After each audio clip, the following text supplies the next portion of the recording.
আমার বিয়ে 14 বছর চলছে। বিয়ে 9 মাস পর আমি অন্তঃসত্ত্বা হই। আলহামদুলিল্লাহ, বাড়িতে স্বাভাবিকভাবেই আমার একটা পুত্র সন্তান হয়। এখন আমি আপনাদের সঙ্গে আমার জীবনের কিছু গল্প ভাগ করে নিতে চাই। আশা করি আপনারা আমাকে ভালো উপদেশ দিবেন। আমি যখন ক্লাস 7-এ পড়ি তখন আমার বিয়ে হয়। তখন আমার বয়স ছিল খুবই কম, আর আমার স্বামীর বয়সও তেমন বেশি ছিল না, মাত্র 18 বছর। আমাদের বিয়েটা পারিবারিকভাবেই হয়েছিল, প্রথম দেখাতেই কোনো অনুষ্ঠান ছাড়া। যেদিন আমার বিয়ে হয় সেদিন আমি স্কুলে ছিলাম। আমার দাদি আমাকে স্কুল থেকে বাড়িতে ডেকে আনেন। আমি বই খাতা স্কুলে রেখে বাড়িতে আসি। ভেবেছিলাম পরে আবার স্কুলে যাব, কিন্তু কে জানতো বাড়িতে তখন মেহমান। বাড়িতে গিয়ে দেখি আমার আম্মা ও কাকি রান্নার কাজে ব্যস্ত। আমার আম্মা আমাকে ডেকে বলল তাড়াতাড়ি রেডি হতে, আমি যেন তাড়াতাড়ি তাদের সামনে যেতে পারি। আমার দাদি আর নানি আমাকে তৈরি করে দেন, কারণ আমার ভাই বোনদের মধ্যে আমি সবার বড়।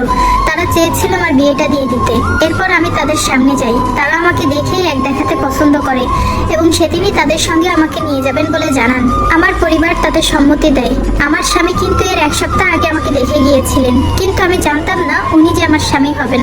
আমার স্বামী ভালো, কিন্তু শাশুড়ি ছিলেন ভীষণ কঠিন। কাজকর্ম না পারার কারণে অনেক কথা আর গালাগালি শুনতে হয়েছে আমাকে, কারণ আমার বয়সটা খুব বেশি ছিল না। তখন 13 বছর থেকে মাত্র 14 বছরে পড়েছে। লেখাপড়া করতাম, বাড়িতে তেমন কোনো কাজ করতে হতো না। তবে আমার স্বামী ছিল খুবই ভালো। শ্বশুর বাড়ির সকল প্রতিবাদ আমার স্বামী একাই করত, কিন্তু এর জন্য তাকে অনেক কথা শুনতে হতো। আমার স্বামী আমাকে সবসময় বলতো, কে কি বললো কিছু গায়ে মাখবে না, আমি ঠিক তো তোমার দুনিয়া ঠিক। আমরা দুজন দুজনকে খুব ভালোবাসতাম। বিয়ের পর একটা রাত আমাকে ছাড়া আমার স্বামী কখনো কোথাও থাকেনি, আমিও থাকিনি। আমরা দুইজন দুজনকে খুব বিশ্বাস করতাম। আমরা চাইতাম আমাদের একটা সন্তান হোক, সন্তান নিয়ে আমরা একটা সুখের সংসার করব। কিন্তু আল্লাহ সেই সুখ আমার কপালে রাখেননি। 2011 সালে আমার বিয়ে হয়, 2013 সালে মা হয়েছি, আর 2017 সালে আমি সন্তান হারিয়ে এক অভাগা মা হয়ে বেঁচে আছি। আমার সন্তানটা মারা যায়। আমার সন্তানটা ফুটফুটে আর চঞ্চল ছিল। হঠাৎ করে আমার সন্তান একদিন অসুস্থ হয়ে পড়ে, তাই গ্রামের ফার্মেসির ডাক্তারকে দেখাই। এরপর উপজেলা স্বাস্থ্য কমপ্লেক্সে যাই, সেখান থেকে জেলা হাসপাতালে পাঠানো হয়। জেলা হাসপাতালে একদিন ভর্তি ছিলাম, তারা আমাদেরকে ঢাকায় রেফার করে দেয়। এরপর ঢাকার এক হসপিটালে বেশ কয়েকদিন ভর্তি থাকতে হয়। আমার ছেলের জন্য সবাই পাগল ছিল। আমার স্বামীর আর্থিক অবস্থা তেমন একটা ভালো ছিল না, টাকার খুব সংকট ছিল, কিন্তু আমি ছিলাম বাড়িতে প্রথম বউ। আমার ছেলে ছিল একমাত্র নাতি। ওর নানা নানি, দাদা দাদি, ফুফু খালা সবাই আমার বাচ্চাটার জন্য পাগল ছিল। আল্লাহ আমার বাচ্চাটাকে রাখবেন না বলেই হয়তো বা এমন মিষ্টি আর বুদ্ধিমান ছেলে দিয়েছিল। মাত্র 4 বছর বয়সে দুপুর 12:30টার সময় আমার কোলে আমার সন্তান মারা যায়। মারা যাওয়ার 1 মিনিট আগেও আমাকে বলেছিল, আম্মা তুমি কান্না করবে না, তুমি কান্না করলে আমার খুব খারাপ লাগে। সন্তান মারা যাওয়ার এতগুলো দিন পার হওয়ার পরেও আমি মা হতে পারিনি। আল্লাহ আমাকে কেমন পরীক্ষায় ফেললেন। প্রতিনিয়ত কত মানুষের কথা শুনতে হয়। আমার শাশুড়ি সহ আশেপাশের ময়মুরব্বীরা সবসময় আমাকে বলতো, কেন আর সন্তান হয় না, কলা গাছ নাকি যে একবার জন্ম দিয়েই শেষ, আরো খারাপ খারাপ কথা। আজ আমাদের সন্তান নেই, তাই আমাকে এখন সতীন নিয়ে সংসার করতে হচ্ছে। আমার স্বামী দ্বিতীয় বিয়ে করতে চাননি। বিশ্বাস করেন, আমার শাশুড়ি ব্ল্যাকমেল করে তাকে বাধ্য করেছেন। শাশুড়ি সবসময় আমার স্বামীর কানের কাছে যেয়ে বলতেন, তুই হিজড়া বাজা বউ নিয়ে সংসার করবি। আমাকে শুনিয়ে শুনিয়ে বলতো, তোর বউ কি তোকে তাবিজ করছে, বশীকরণ করছে, তুই এই বউ ছাড়তে চাস না কেন, তোরে আরো ভালো মাইয়া আনি দিব। বিশ্বাস করেন, কথাগুলো আমার কলিজাতে আঘাত করেছে। আমি এত বছর কাদের সাথে বসবাস করলাম, ভাবতেই আমার অবাক লাগে, দম আটকে আসে। শুরু হলো বাড়িতে নতুন নাটক। আমার শাশুড়ি খাওয়া দাওয়া বন্ধ করে দিলেন। নতুন বউ না আনলে আমার শাশুড়ি মুখে একটা দানাও তুলবে না।